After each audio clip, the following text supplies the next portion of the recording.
Si usas el microondas para calentar los alimentos en ciertos envases de plástico, ¿eso puede ser generador de desarrollo de cáncer?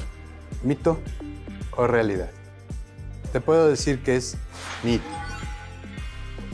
Hasta el momento no se han llevado a cabo ningún tipo de estudios en esta tendencia para determinar si verdaderamente existe o no una influencia de las microondas y la interacción con diversos materiales al calentar los alimentos en un horno de microondas.